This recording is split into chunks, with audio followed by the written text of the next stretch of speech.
Okay बेटा, let's start then. हम start करेंगे और भी कई सारे अलग अलग equations, examples from the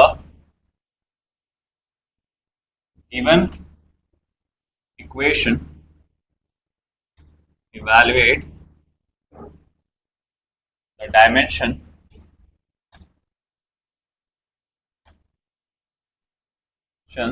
of A and B। तो पहली इक्वेशन आपको ऐसी दी गई है, F is equal to A X. पहला इक्वेशन आपको क्या लिखा था मैंने? हाँ, AT plus BT square. Second equation रहेगा x is equal to sine of AX minus T. Third equation रहेगा P minus V by B A plus V cube is equal to C। Fourth equation रहेगा F is equal to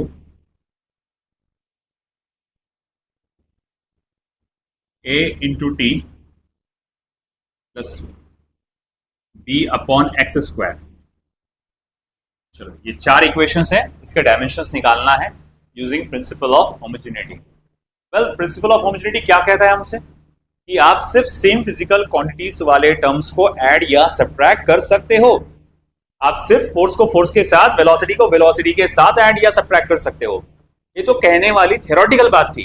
calculation के लिए हमें क्या समझना है? Calculation के लिए हमें यह समझना है कि F का AT का BT स्क्वायर का डायमेंशन क्या रहेगा? सेम रहेगा, क्योंकि इन दोनों को ऐड करके क्या बना है? फोर्स। तो ये भी फोर्स, ये भी फोर्स है, तो बहुत आसानी से निकल जाएगा बेटा, कुछ भी नहीं है। अगर मैं बोलूंगा ठीक है भाई, हमारा पहला जो है उसका क्या है, उसकी इक्वेशन क्या है, तो उसकी इक्वेशन अब अगर आप जाएंगे तो वो रहेगा F is equal to AT plus BT square. Okay, चलो ठीक है भाई। अब इसका सॉल्यूशन देखिए आप, कितना आसान है यार, कुछ भी नहीं है इसमें। तो इसका इसका इसका डायमेंशन कैसा रहेगा? सेम। तो dimension of F is equal to dimension of A, dimension of T, dimension of B, dimension of T का स्क्वायर। ये सब कैसे होने वाले हैं? सेम। कैसे होने वाले हैं? सेम। अच्छा ठीक है, चलो आगे क्या? तो डायमेंशन ऑफ, ये दोनों को इक्वेट करो। तो बोले यार डायमेंशन ऑफ A तो फिर मैं निकाल सकता हूं। बोले कैसे? Dimension of F upon dimension of T, यानी कि M1 L1 T minus two. Very good, going very good. Okay, तो कुल मिला के आंसर क्या आ जाएगा? M1 L1 T। Very good, excellent job. M1 L1 T minus 3। चलो, अब कौन बताएगा मुझे डायमेंशन ऑफ B? ऐसे तो तुम ओरली भी बता सकते हो।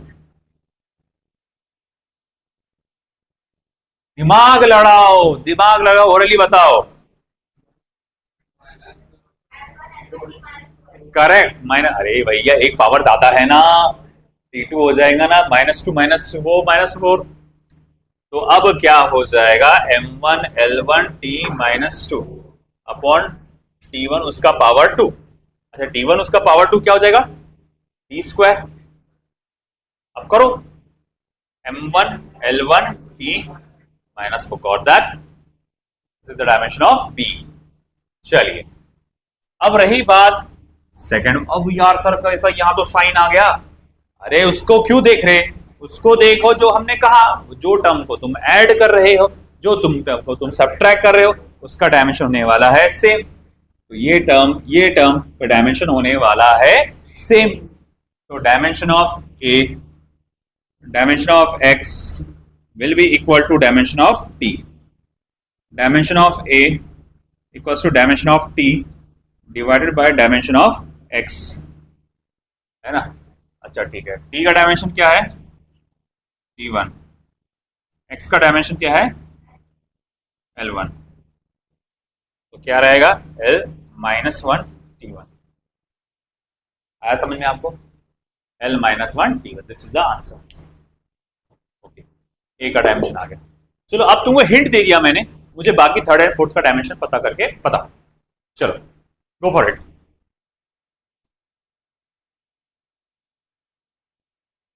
थर्ड वाले में हैश क्या कुछ भी नहीं है.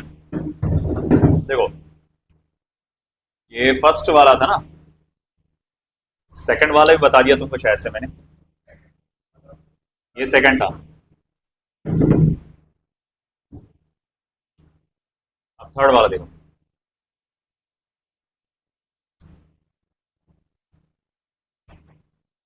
जब आप इस पे फोकस कर रहे हो, ये ब्रैकेट को भूल जाओ. इन दोनों को सबट्रैक्ट किया गया है. हमने क्या कहा था कि आप सिर्फ सेम फिजिकल क्वांटिटीज को ऐड या सबट्रैक्ट कर सकते हो. तो सिर्फ इनको, मतलब अगर ये प्रेशर है तो ये भी क्या है, प्रेशर है. या फिर इसके डायमेंशन को इसके डायमेंशन के साथ करो इक्वेट. देखो कैसा, dimension of pressure is equals to dimension of volume upon dimension of P. Got that? ये समझ में आया? क्योंकि जिन टर्म को आप ऐड करते हो या जिन टर्म को आप सबट्रैक्ट करते हो उनके डायमेंशन क्या होते हैं, सेम. तो भैया P का डायमेंशन B और B के डायमेंशन के साथ कैसा होगा, सेम होगा. मग पुढे का है C. Dimension of B will be dimension of V divided by dimension of P. Okay, V stands for volume and the volume का dimension is L3. P stands for pressure. इसका dimension क्या होता है, M1 L minus 1 T minus 2. Isn't it? ये है ना force per unit area. Okay, तो अब देखो M गया ऊपर -1, 3 माइनस माइनस 4 क्या हो जाएगा, 1 क्या हो जाएगा, L4 T2. ये रहेगा आपका डायमेंशन. आया समझ में? ठीक है, चलो अब आगे चौथा. अरे वो बाकी बी है ना. अरे बी तो बहुत ही बांचट है. बोलो क्या रहेगा बी का, बी नहीं सॉरी ए का.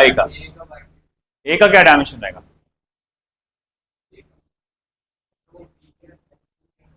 वॉल्यूम. L cube. अरे भाई dimension of A will be equal to, एक लौता है ना वहां पे, है ना, वॉल्यूम. नहीं एल क्यूब नहीं, एल का पावर 9. तो एल क्यूब उसका पावर 3, 3 जा 9, एल का पावर 9. आया समझ में?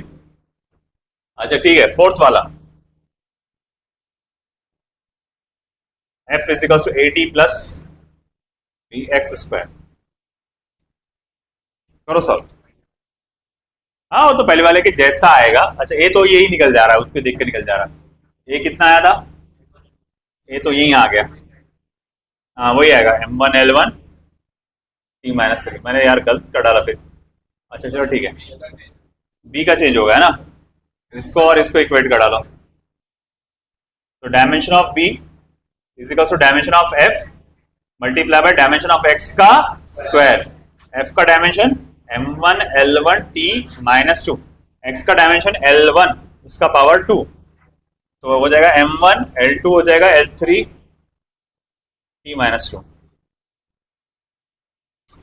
है ना, आ गया? आया समझ में? Copy that.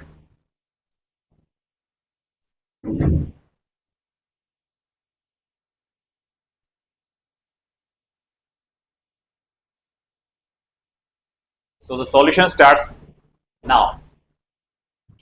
आपको कुल मिला के 6 चीजों का डायमेंशन निकालना है. पहला वाला तो सभी को आना चाहिए. अरे भैया इसका और इसका डायमेंशन तो सेम ही होगा ना. तो dimension of A will be equal to dimension of F. और डायमेंशन ऑफ एफ कितना है, M1 L1 T माइनस 2. याद है तो बहुत अच्छी बात है, होना ही चाहिए, नहीं तो उधर देखो जाको.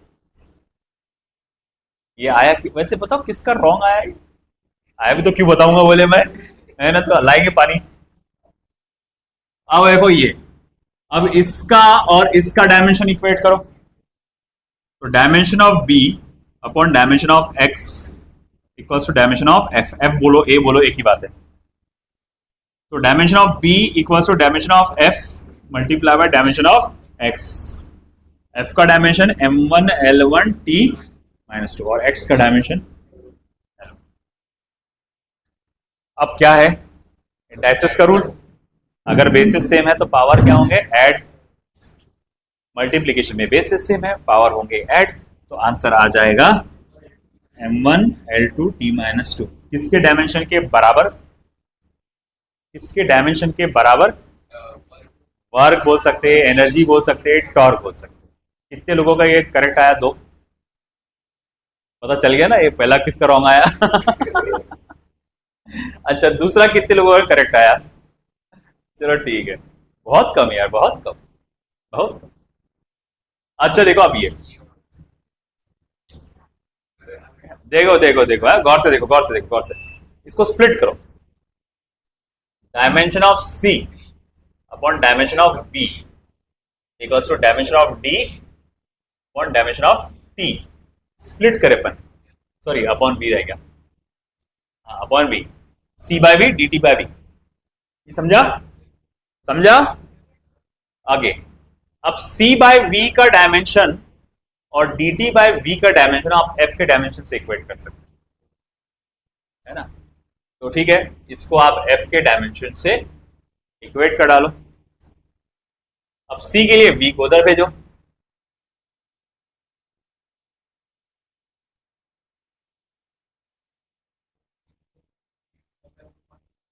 हाँ तो करेंगे ना अपन आगे जाके, जब C निकल जाएगा तब अपन कर लेंगे आगे वो चीज।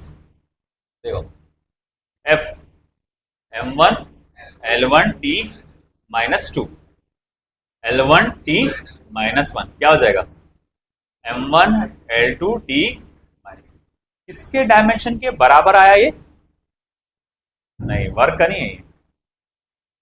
बोलो बोलो, वर्क के नजदीक है तुम, मगर बोलो।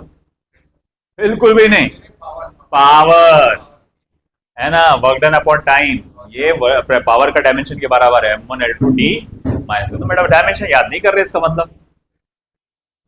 हाँ देखो ये हो गया, C का डायमेंशन निकला। मैंने क्या किया बेटा, इसको टुकड़े किया, ऐसे स्प्लिट किया मैंने लिखा C by V plus dt upon V, और मैंने कहा C by V dt upon V का डायमेंशन F के डायमेंशन के बराबर, तो V को भेजा उधर, आंसर आया ऐसा। समझा? अरे नहीं समझा, नहीं समझा। अरे अपन क्या करते, A plus B divided by C, क्या लिख सकते इसको? A upon C B by C, है ना, ऐसा फाड़ सकते ना। वही तो यहां कर बेटा मैंने, C plus dt upon B, C plus dt upon B। मैं इसको क्या लिख सकता, C by V plus dt by V, और ये दोनों ऐड हो जाएंगे, और वो किसके बराबर होगा, इसका डायमेंशन किसके बराबर होगा? F के बराबर, क्योंकि इक्वेशन ऐसी हुई ना फिर, F is equal to A plus B by X minus C by V plus dt by V। हाँ या ना बोलो, ऐसा लिख सकता हूं ना मैं, dt। अरे हाँ ना, मैंने आगे का लिखा नहीं है, प्लस E। सर इसका क्या हुआ, चलो ये रखो, आप इसको लिख सकते हैं ऐसा अलग करके। ये समझा क्या? बेसिक मैथमेटिक्स का रूल। तो अब इसका डायमेंशन, इसका डायमेंशन, इसका डायमेंशन, इसका डायमेंशन, इसका डायमेंशन सेम आएगा। अरे इसका तो काम हो गया ना, छोड़ो ना इसको। अब क्या को ध्यान दे रहे है, वो वहां पर भूल जाओ। अब इन दोनों को देखो, इसका भी काम नहीं है, इधर ध्यान दो, सिर्फ इन दोनों को देखो, है ना। अब देखो ये रिश्ता क्या कहलाता है, ये रिश्ता ये कहलाता है कि हमारा हमारा हमारा डायमेंशन सेम है। तो F का C बाय V का dt बाय V का डायमेंशन क्या रहेगा? सेम रहेगा। अच्छा ठीक है भाई, तो मैंने वही लिखा ना, C बाय V का डायमेंशन dt बाय F का डायमेंशन, और F का डायमेंशन dt बाय V का डायमेंशन, और F का डायमेंशन कैसा रहेगा? सेम रहेगा। मग पुढे काय, आगे क्या, मुझे C का डायमेंशन चाहिए था। हाँ बोले C का डायमेंशन चाहिए मुझे, तो मैं क्या कर रहा हूं कि V को उधर लेके भेजा मैंने। अभी थोड़ी देर भूल जाओ इसको, इसको देखो, V को उधर भेजे तुमने, तो dimension of C is equal to dimension of F multiply by dimension of V, velocity वाला V, है ना। F का dimension m1 L1 t -2, velocity का डायमेंशन L1 t -1। नहीं समझा? अब डायमेंशन याद नहीं है तो उसको समझा नहीं सकता मैं, वो तुम्हारी गलती, तुमने डायमेंशन याद नहीं किए, है ना। बोले डायमेंशन याद नहीं है ना, बोले भैया 2 मल्टीप्लाई बाय 3 इक्वल्स टू 6 याद रखो। समझाओ सर क्यों याद नहीं रखा? अरे तो ऐसा नहीं कर सकता ना बेटा मैं, वो तो याद रखना पड़ेगा आपको। फोर्स का dimension m1 L1 t -2, velocity का डायमेंशन L1 t माइनस 1। अब आप मल्टीप्लाई करो, मल्टीप्लाई हो रहे हैं तो जिसका बेस सेम है उसके पावर क्या होंगे, ऐड। L का पावर 1, L का पावर 1 ऐड हो गया, L का पावर 2, t का पावर -2, t का पावर 1, -2 प्लस -1, -2 -1 -3, तो m1 L2 t माइनस 3 है ना। अब ये आ गया मेरे पास c का डायमेंशन। अब आई बारी d की, है ना। मैं अपने दिमाग से काम कर सकता हूं। आप dt अपॉन v को f के साथ इक्वेट करो या फिर c बाय v के साथ इक्वेट करो। क्या लगता है किसके साथ करना चाहिए? कहीं से भी चले जाओ आपका आंसर आ जाएगा, मगर दिमाग का इस्तेमाल करना। बोलो क्या करना चाहिए?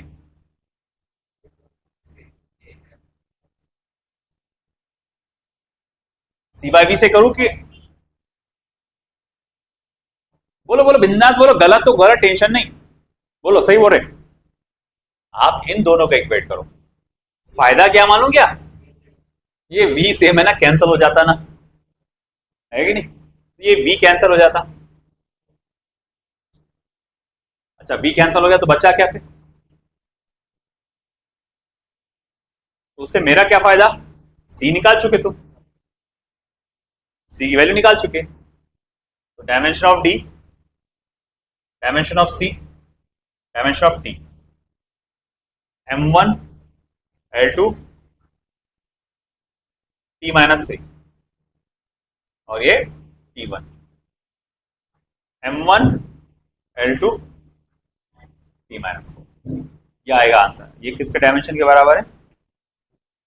किसी के भी बराबर नहीं है, कोई डायमेंशन नहीं पड़े बनने ऐसा, है ना।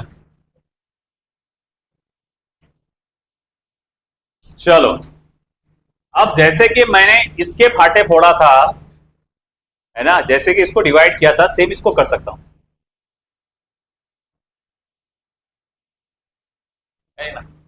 मगर जैसा dimension of E T, dimension of E by T, इसको तो dimension of E by V by F.